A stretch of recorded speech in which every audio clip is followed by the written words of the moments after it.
नमस्कार, मैं सुशील शुक्ला। आप देख रहे हैं फतेहपुर वार्ता। जैसा कि आपने पूर्व में देखा, सदर विधानसभा 240 फतेहपुर से भाजपा प्रत्याशी किन किन मुद्दों पर चुनाव लड़ेंगे, इसी क्रम में आपको दिखाते हैं समाजवादी पार्टी से लड़ रहे चुनाव चंद्र प्रकाश लोधी किन किन मुद्दों पर चुनाव लड़ेंगे और अगर सत्ता में आते हैं तो सबसे पहला उपहार जनता के लिए क्या होगा। देखिए उसकी एक रिपोर्ट।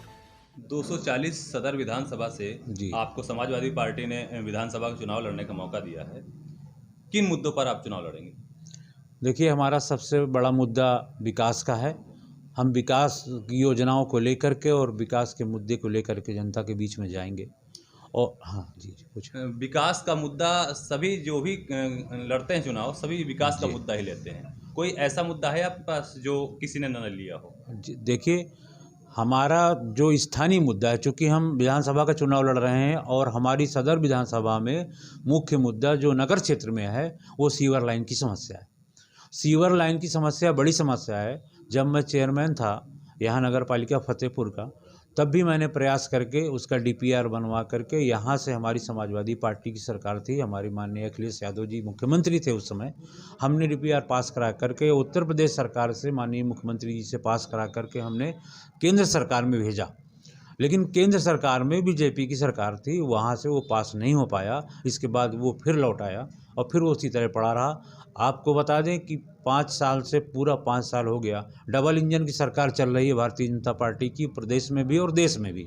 इसके बाद भी सीवर लाइन की समस्या पर कोई काम नहीं हुआ, जबकि लोगों ने ये वादे किए थे और सांसद और विधायकों ने, जो आज सांसद जी हैं हमारी, जो केंद्रीय मंत्री हैं और 2 विधायक यहाँ मिनिस्टर हैं और 6 विधायक यहाँ भारतीय जनता पार्टी के हैं, इसके बाद भी किसी तरह का कोई विकास का कार्य नहीं हुआ।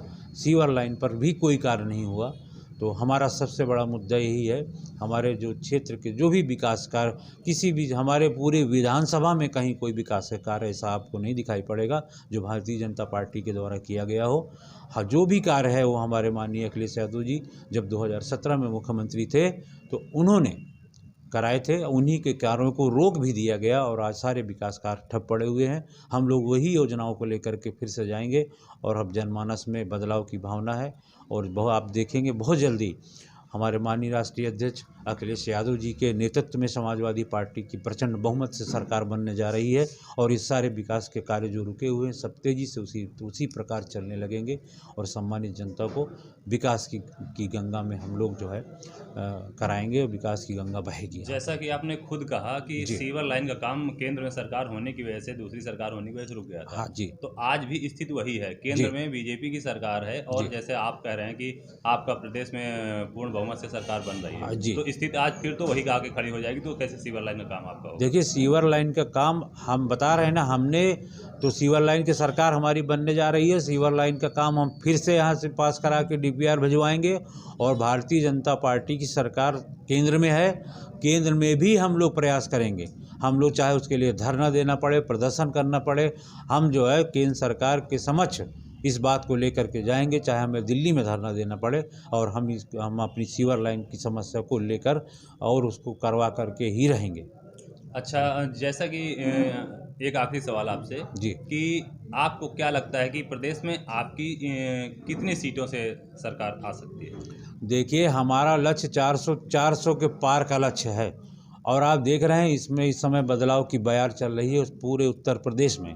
और आने वाली 10 मार्च को आप देखेंगे कि अखिलेश यादव जी के नेतृत्व में समाजवादी पार्टी की सरकार प्रचंड बहुमत से बनने जा रही है और सरकार बनने के बाद हम लोग विकास की गंगा में फिर से विकास की धारा में ले जाएंगे उत्तर प्रदेश को और उत्तर प्रदेश को उत्तम प्रदेश बना करके दिखाएंगे और सारे प्रदेश में खुशहाली लाएंगे। ये हम लोगों का मिशन। आप अपनी विधानसभा से, आपका अनुमान क्या है, आप अपनी विधानसभा से कितनी वोटों से जीत रहे हैं?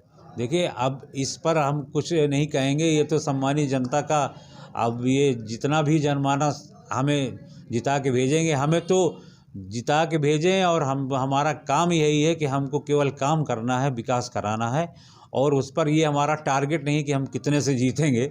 हमारी सरकार ही बनने जा रही है और हमारे जब सम्मानित जनता हमें चुन करके भेजेगी तो हमें अपना काम करना है, हमें ये नहीं बताना है कि हम आप कितने अपनी जीतेंगे। विधानसभा की सम्मानित जनता को क्या मैसेज देना चाहते हैं? हम सम्मानित जनता को यही मैसेज देना चाहेंगे कि आने वाली 23 फरवरी को फतेहपुर में मतदान होना है।